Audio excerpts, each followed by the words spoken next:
Hello दोस्तों, अगर एक लेवल से ऊपर की सफलता चाहते हैं तो अपने धंधे का गुरु बनना पड़ेगा, मास्टर ऑफ योर ट्रेड बनना पड़ेगा या किसी भी काम का एक्सपर्ट बनना पड़ेगा। तो अगर अपने धंधे का गुरु बनना चाहते हैं तो आज का वीडियो आप ही के लिए है।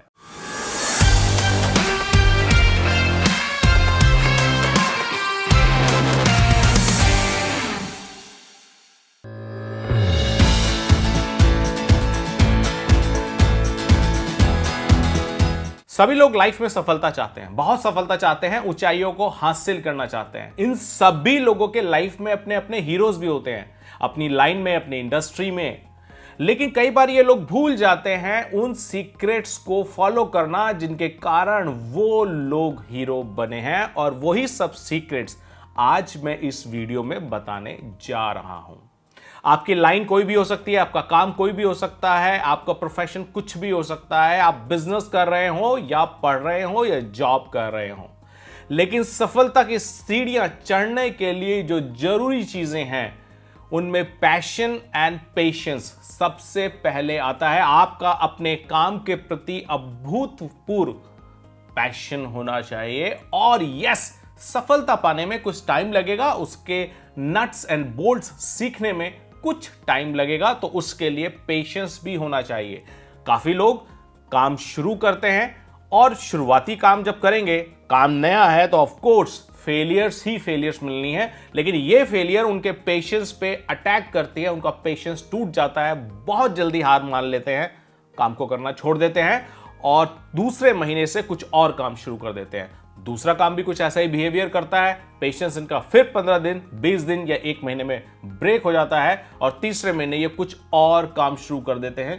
कई सालों बाद ये लोग पाते हैं कि हमने काम बहुत किए, मेहनत बहुत की, लेकिन किसी भी काम में कहीं पहुंचे नहीं, क्योंकि आपने कोई एक रास्ता पकड़ा, लेकिन उस रास्ते पे जब तक आपने टाइम ही नहीं दिया, फेलियर्स से सीखने की कोशिश ही नहीं की, तो पहुंचेंगे कहां? ये तो बड़ा ऑब्वियस सी बात है दोस्तों।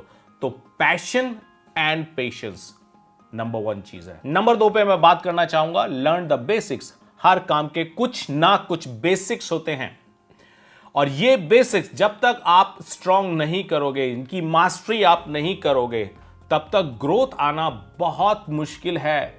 अगर आप बॉलर भी हैं क्रिकेट के गेम में तो उसके कुछ बेसिक्स हैं, अगर आप बैट्समैन हैं तो उसके कुछ बेसिक्स हैं, अगर आप एक सॉफ्टवेयर इंजीनियर हैं तो उसके कुछ बेसिक्स हैं, अगर आप एक बिजनेसमैन हैं तो उसके कुछ बेसिक्स हैं। अलग अलग ट्रेड के हिसाब से कुछ बेसिक्स हैं।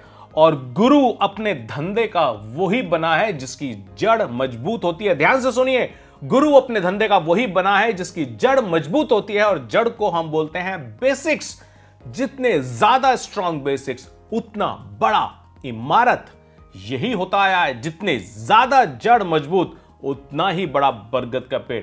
तो फोकस रखना है अपने बेसिक्स पे, उसको लर्न करना है और day by day strong strong strong strong और स्ट्रांग करते चले जाना है। नंबर 3 पे मैं बात करूंगा, learn what works and what does not work.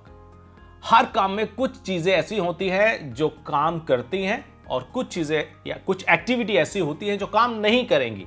अच्छा, इसमें से भी बहुत सारी ऐसी चीजें होती हैं जो किसी वक्त काम करती हैं और दूसरी चीजें जो उस वक्त काम नहीं की थी वो हो सकता है उस वक्त काम कर जाए। सो अलग अलग टाइमिंग के लिए अलग अलग एक्शंस हो सकते हैं। तो क्या मेरे धंधे में काम करता है, क्या मेरी चीज में काम करता है, क्या काम नहीं करता है, ये सब आपको सीखना पड़ेगा। इससे आपका बहुत सारा टाइम भी सेव होगा, प्रोडक्टिविटी बढ़ेगी और ग्रोथ लेने में आपको बहुत आसानी होगी। नंबर 4 पे मैं बात करूंगा, लव क्रिटिसिज्म एंड फीडबैक। बहुत सारे लोग क्रिटिसिज्म और फीडबैक को एक्सेप्ट नहीं कर पाते हैं, उनको लगता है ये तो उनकी बुराई हो गई।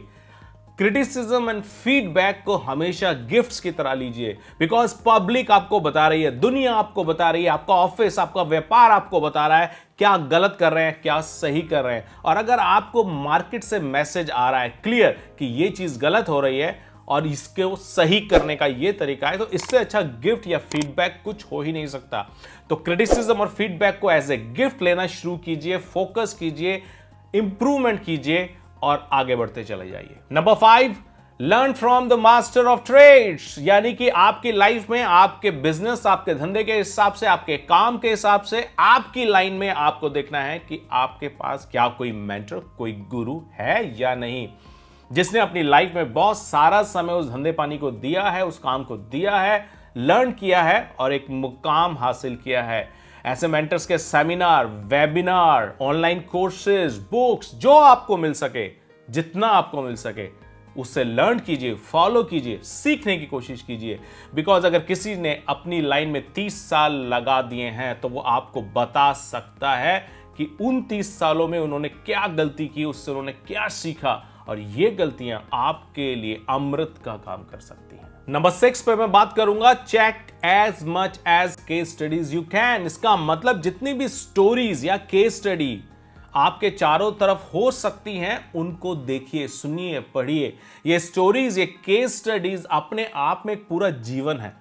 इनसे सीखा जा सकता है कि किस तरह से, किस वक्त किन डिसीजंस ने मदद की आगे बढ़ने में, किन डिसीजंस ने डिजास्टर्स को रोकने में मदद की। और ये स्टोरीज आदमी की सबसे बड़ी दोस्त होती है। ये केस स्टडीज इंसान के सबसे अच्छे मित्रों में से आती हैं। ये सिर्फ पढ़ाई लिखाई में नहीं, आम जिंदगी में, व्यापार की जिंदगी में हमेशा आपको आगे ले जाने में बहुत मददगार साबित होती है। 7वें नंबर पे मैं बात करूंगा आपकी खुद की फेलियर्स के बारे में। फेलियर्स हमेशा आपकी बहुत अच्छी दोस्त हैं, मित्र हैं। तो इन फेलियर्स पे ध्यान दीजिए, फेलियर्स को लिख के रखिए। लास्ट मंथ क्या काम नहीं किया था मेरे साथ, वो जरूर लिख के रखिए। क्या मेरे अंदर कमियां थी, क्या मेरे काम के अंदर कमियां थी, क्या मेरे फोकस के अंदर कमियां थी, या मेरे गोल के अंदर कमियां थी, या मेरे एक्शन के अंदर कमियां थी, या मेरी प्लानिंग के अंदर कमियां थी। कुछ भी हो, ये सब चीजें आपको देखने में, बहुत डीपली देखने में मदद मिलेगी अगर आप अपनी फेलियर से लर्न करने में इंटरेस्टेड हैं। और अगर आप फेलियर को अपना दुश्मन नहीं समझते, फेलियर को आने के बाद आप हतोत्साहित, डिमोरलाइज नहीं होते, तो ऐसी स्थिति अगर आपके साथ बन जाएगी तो आपका आगे बढ़ना पक्का है। नंबर 8 में मैं बात करूंगा नेवर क्विट। जैसा मैंने पहले भी बोला था पॉइंट नंबर 1 में कि लोग बहुत जल्दी क्विट कर देते हैं। सक्सेसफुल कौन होते हैं, एक बहुत बड़ा सवाल है। लोग पूछते हैं, मेरे से भी पूछते हैं, आप इतने सक्सेसफुल हुए तो कैसे हुए? Never quit. अगर आप किसी रास्ते पे चलोगे, आप धीरे चलो, तेज चलो, कोई फर्क नहीं पड़ता। 50 बार गिरो, उठो, कोई फर्क नहीं पड़ता। लेकिन अगर आप ये सोच लोगे कि मुझे वापस तो लौटना ही नहीं है, क्विट तो मुझको करना ही नहीं है, तो भगवान के पास भी क्या बचता है? आपको उसी रास्ते पे आगे बढ़ाने वाला है। और एक दिन जब आप उस रास्ते पे आगे बढ़ते रहोगे तो अपनी मंजिल पे आप फाइनली पहुंचोगे। सो कभी भी क्विट ना करें। ये एक ऐसा फार्मूला है जिसने 100% सक्सेस इस दुनिया को दी है। नंबर 9 पर है बी कंसिस्टेंट। क्विट तो मैं नहीं करूंगा, लेकिन काम भी नहीं करूंगा। आज के जमाने में सिर्फ काम करना जरूरी नहीं है, लगातार काम करना जरूरी है। लगातार लगातार लगातार अपने ध्येय की तरफ, अपने गोल की तरफ बढ़ते रहना जरूरी है। रोज एटलीस्ट एक स्टेप अपने गोल की तरफ लेना जरूरी है। और अगर ये लगातार आप कुछ करते चले जाएंगे एक पर्टिकुलर दिशा में, तो बहुत कुछ आपके रास्ते में ऐसा मिलेगा जो अनुभव के तौर पे आपके साथ जुड़ जाएगा, आपको मास्टर ऑफ ट्रेड बनाने में बहुत मदद करेगा। तो दोस्तों, यहां मैंने जितने भी मेथड्स डिस्कस किए हैं आपके साथ, ये सब मेरे अपने अपनाए हुए हैं। लास्ट 22 सालों में ये सब वो तरीके हैं जिनके थ्रू मैंने खुद एक सफलता हासिल की है और अपने ट्रेड में मास्टर बना हूं। आई एम श्योर कि अगर आप भी ये सब चीजें फॉलो करेंगे, आपको बहुत फायदा मिलने वाला है। All the best.